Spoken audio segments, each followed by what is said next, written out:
One of the best things about BMP is it's about capturing every grower's story, how you do what you do on your farm in your own way.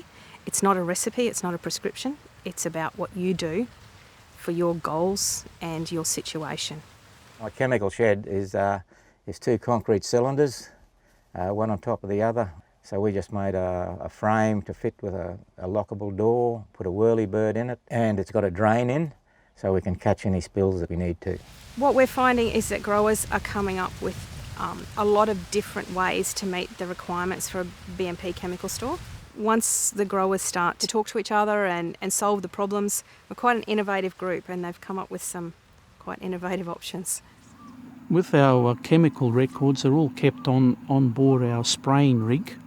So every time a job is done, the records are updated almost immediately. The hardest thing with chemical record keeping is keeping up to date with the different label requirements that different herbicides require. CANEGROWERS supply a pretty good book and it's got all the information on there that you need to put in.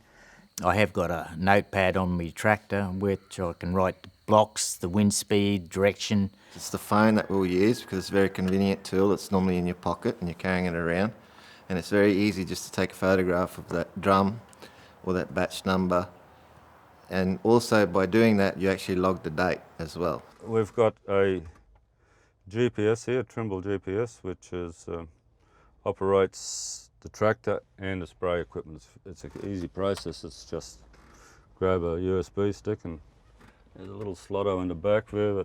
One of the best little bits of equipment, that helps me out is a new anemometer. It can tell you a dozen different things, but it makes it a lot easier. You haven't got to multiply anything up.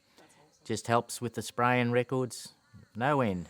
It's part of the BMP, of course, but it's also beneficial to the farmer because once you've been treating a block for a few years, if you reduce your seed bank with the chemicals that you're using, you can drop your rates back of chemical and then also your frequency of spraying. So it'll reduce your cost and it'll reduce your time, and that's profitability there in a nutshell.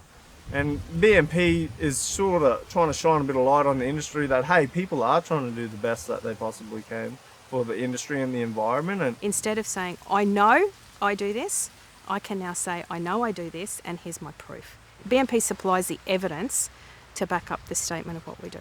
It's not that difficult to keep records. It's just got to be systematic.